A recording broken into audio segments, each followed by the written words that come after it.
पहलगाम के वाक़ये के बारे में दुनिया पूरी कहती है कि उस वाक़ये से पहले बाकायदा सिक्योरिटी विड्रॉ की गई और बाकायदा एक आइसोलेटेड जगह के अंदर वो वाक़या हुआ।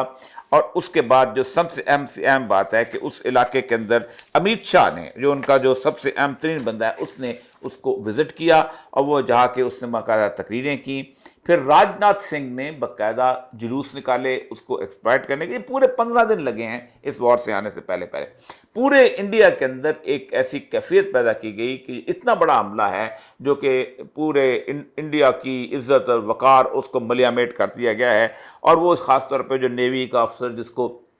इसकी नई नई शादी थी, उसको जो है उसको ख़ास तौर पे एक्सप्लॉइट करके पेश किया गया। इसके दो बुनियादी मकसद थे और जो मैं पहले भी कह रहा हूँ और आज भी कह रहा हूँ। पहला मकसद ये था कि गुज़श्ता तकरीबन पौने 2 साल से जो गज़ा और इसराइल की जंग चल रही है, उस जंग ने दो बड़े अहम तरीन बातें की हैं जो कि इससे पहले कभी नहीं हुई। यानी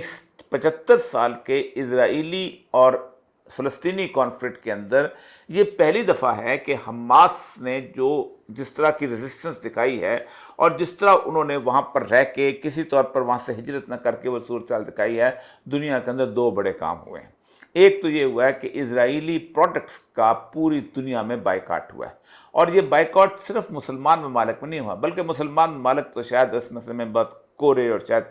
घटिया लेवल की उनके यहाँ बाइकाट हो, जबकि दुनिया पूरी के अंदर, यूरोप के अंदर, अमेरिका के अंदर, ऑस्ट्रेलिया के अंदर, जापान के अंदर, किन किन जगहों के अंदर लोगों ने इजराइल की प्रोडक्ट, जहाँ कहीं उसको कहीं फुटप्रिंट भी नज़र आता था, उसके बाद उन्होंने कहा कि नहीं, हम ये नहीं खाएंगे, क्योंकि हो सकता है हम एक बर्गर खाएं या हम एक पिज़्ज़ा लें या हम कोई ऐसी चीज़ लें और उस पिज़्ज़े से जो आमदन है वो आमदन जो है वो जाके इसराइल को मिल रही हो और उससे एक गोली लगे और एक छोटी सी बच्ची जो है वो शहीद हो जाए।